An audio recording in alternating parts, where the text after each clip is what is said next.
देखिए सवाल ये है, इफ tan थीटा बराबर 1/√3 find the value of 2 tan theta upon 1 minus tan square theta.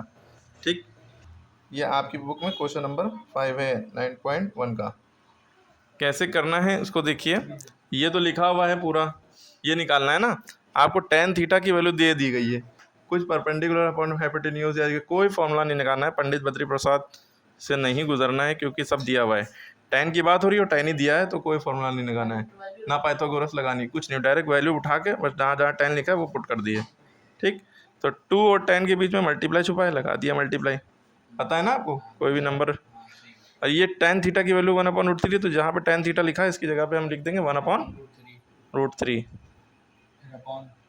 ठीक, फिर ये वाला अपॉन, ठीक है, 1 माइनस tan स्क्वायर थीटा है ना, तो tan थीटा की जगह हम रखेंगे 1/√3 और स्क्वायर लगाए तो इसमें स्क्वायर लगा देंगे, तो tan थीटा की जगह 1/√3 रखा, 1/√3 रखा, स्क्वायर लगा दिया।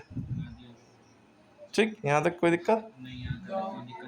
फिर उसके बाद हम क्या करेंगे भाई, 2 से 1 को मल्टीप्लाई करिए, ऊपर है ना 2 1 2, यहाँ √3, यहाँ पे छुपा हुआ है 1, √3 1 √3, या 1 ना मानिए बस √3 नीचे लिख दिए। ठीक, अब ये वाली लाइन खींची, ठीक, अपॉन, ये वाला अपॉन यहाँ पे बनाया। ठीक, 1 1 माइनस माइनस 1 का स्क्वायर कितना होता है, 1 का स्क्वायर 1 होता है, 1 की पावर 100 भी हो तो भी बनाएगा। √3 का स्क्वायर कितना होगा, क्योंकि स्क्वायर 1 पे भी है √3 पे भी है, होल ब्रैकेट लगा ना, तो रूट से स्क्वायर कट जाएगा। ठीक है, क्या बचेगा 3। जब भी किसी स्क्वायर रूट पे स्क्वायर लगाओ तो स्क्वायर से रूट काट दिए, काट के ना दिखाइए, डायरेक्ट वह रूट हटा दिए, वही नंबर लिख दिए। ऐसी सिचुएशन होती है। इसके बाद क्या करते हैं हम, यहाँ पे इक्वल टू लगा के आगे कर दे रहे हैं। ठीक है, ये 4 फ्रैक्शन है। अभी देखिए आपको ये दिख रहा है, फोकस अभी आप ऊपर ना करिए, देखिए ये ऊपर आल फोकस ना करिए, नीचे आल फोकस करिए। भाई ऐसा जब होता है तो क्या करते हैं, क्रॉस मल्टीप्लाई करते हैं, एलसीएम ले लेते हैं, यहाँ 1 छुपा होता है, पता है ना आपको।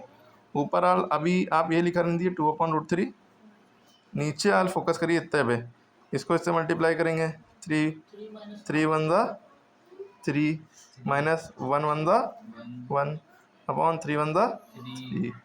ठीक, यहाँ तक हो गया। अब इसके बाद क्या करेंगे, 2/√3 है, अब 3 में से 1 गया, 2 बचा, अपॉन 3। अब ये चौथा नंबर है, ये पहले नंबर के साथ मल्टीप्लाई होगा, तीसरा नंबर दूसरे नंबर के साथ मल्टीप्लाई।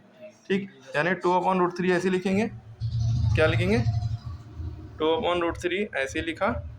आप देखिए 2/√3 यानी इतना हिस्सा ऐसे ही लिखेंगे। चौथा नंबर जो होता है वो पहले के साथ मल्टीप्लाई होता है, तीसरा नंबर दूसरे के साथ, ये रूल होता है। चौथा नंबर 3 है तो वो पहले के साथ मल्टीप्लाई हो गया, और तीसरा नंबर 2 था तो वो दूसरे के साथ रहा। ठीक, फिर ये 2 से 2 कट गया, 2 1 2 2 1 2। अब यहाँ बचा 3/√3। ठीक, ठीक है।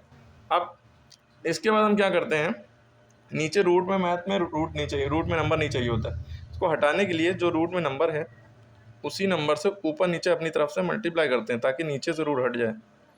ठीक, √3 था तो √3 से ऊपर नीचे मल्टीप्लाई किया, जब ऐसा होगा तो ऊपर आ जाएगा 3√3, नीचे जो है आएगा √3 इंटू √3 क्या हो जाएगा 3।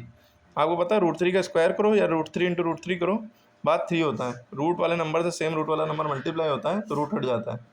ठीक है, क्यों हटता है, क्योंकि √9 होगा, √9 का स्क्वायर रूट जो होता है 3 होता है। अब ये 3 से ये 3 कट गया, आपको बचा √3, ये आ गया आंसर।